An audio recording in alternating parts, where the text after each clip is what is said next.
लीलाधर श्री कृष्ण ने कई लीलाएं की हैं और उज्जैन के सांदीपनि आश्रम में जब वो विद्या अर्जन के लिए आए पहुंचे थे, इस दौरान भी उन्होंने कई तरह की लीलाएं की हैं।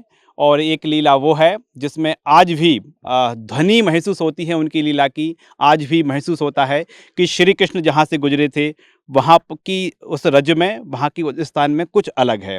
हम बात कर रहे हैं उज्जैन के स्वर्णगिरी पर्वत की, और आप देखें कि आगे जहाँ तक नज़र जा रही है ये स्वर्णगिरी पर्वत है। आखिरकार इस पर्वत का नाम स्वर्णगिरी क्यों पड़ा गया, और जो यहाँ पर श्री कृष्ण के होने की खनक महसूस होती है, जो उनके आहट उनकी महसूस होती है, वो आज भी विद्यमान है।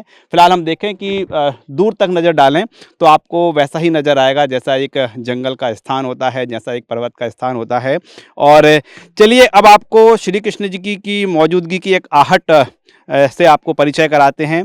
और यहाँ के स्वर्णगिरी पर्वत के पत्थर हैं, कुछ हटकर हैं, जो महसूस कराते हैं कि विद्यार्जन के दौरान जो कृष्ण जी ने लीलाएं की थी, उस लीला का एक पार्ट यहाँ भी मौजूद है। और हमारे पास साथ यहाँ के स्थानीय पुजारी जी मौजूद हैं। पुजारी जी, आप कहाँ से हैं, क्या नाम है आपका? पंडित श्री राम शर्मा नाम है, श्री कृष्ण सुधाम मंदिर पुजारी, नारायणा धाम। जी। अब सबसे पहले तो ये कि ये जो पर्वत है, स्वर्णगिरी कैसे नाम पड़ा इसका? स्वर्णगिरी पर्वत इसलिए पड़ा, बताते हैं कि भगवान श्री कृष्ण के चरण जहाँ जहाँ भी पड़े वो चरण रज से ये स्वर्ण के समान दिखने लगा। जी। और बताते हैं कि यहाँ गोप ग्वाल जब गाय चराते हैं, हुँ।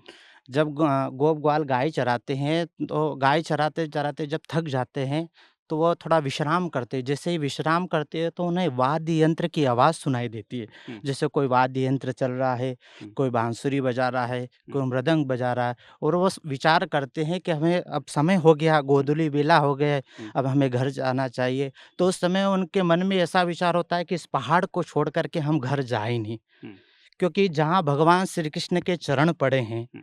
जहाँ भगवान के रज पड़ी है, हुँ। तो वो तो स्वर्ण के समान अभावित हो गया है। लेकिन श्री राम जी, आज का दौर है, विज्ञान का दौर है, और जब तक यहाँ पर प्रयोग नहीं होगा, लोग नहीं मानते हैं। क्या आप ये हमको बता सकते ये हैं बता कि सकते जिस रज की बात कर रहे हैं, जिस पत्थर की आप बात कर रहे हैं, जिस खनक की बात कर रहे हैं, वो महसूस करा सकते हैं कि हमें? करा सकते हैं। आप देखिएगा 2 जी। पत्थर हैं यहाँ, जी। एक पत्थर में साधारण सी आवाज़ आएगी हुँ। और एक पत्थर में घंटी की ध्वनि जैसी, यंत्र जैसी थोड़ी-थोड़ी आपको आवाज़ आएगी। तो ये आप साधारण पत्थर कौन-सा होगा, कैसे ये पता चलेगा? साधारण पत्थर है जिसमें जी। आवाज़ नहीं आएगी जी। और जिसमें भगवान के चरण रज गिरे हैं। हुँ। जो घंटी के समान जो वाद्य यंत्र जैसी आवाज़ आती है, हुँ। वो भी अलग है। पहले साधारण जो पत्थर है हुँ। उसमें हम जी। करते हैं। जी।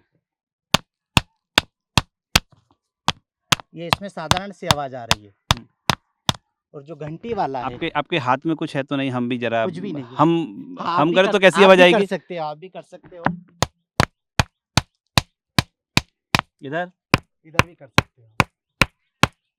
यानी जो साधारण पत्थर होता है उसका महसूस है कि हाँ, ये पत्थर है, पत्थर से ही मारा जा रहा है। हाँ, वो जो साधारण पत्थर है तो उसमें इतना वो नहीं रहता, जी। और जो घंटी वाला है वो हुँ। मजबूत रहता है, हुँ। और जो साधारण रहता है वो एकदम नॉर्मल रहता है, और जो तो घंटी आप वाला है, बताएँ कौन-सा पत्थर हो सकता है अब वो? जैसे ये जो पत्थर हम देख रहे हैं, हुँ। तो ये मजबूत पत्थर है और घंटी वाला, मतलब यूँ समझिए कि भगवान श्री कृष्ण ने अपने चरण रज इसी पत्थर पे लगाए हैं। जी।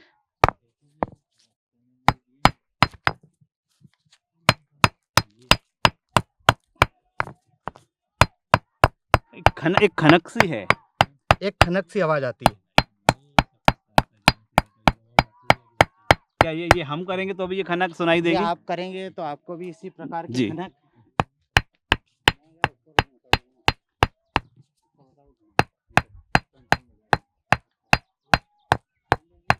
खनक तो है।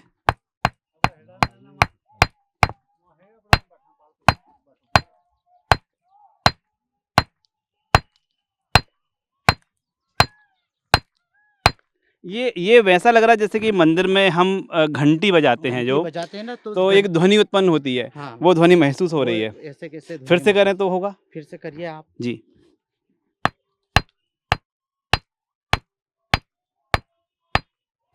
खनक साफ तौर पर सुनाई दे रही है।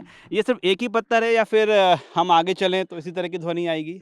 ऐसे बहुत सारे पत्थर हैं। जी।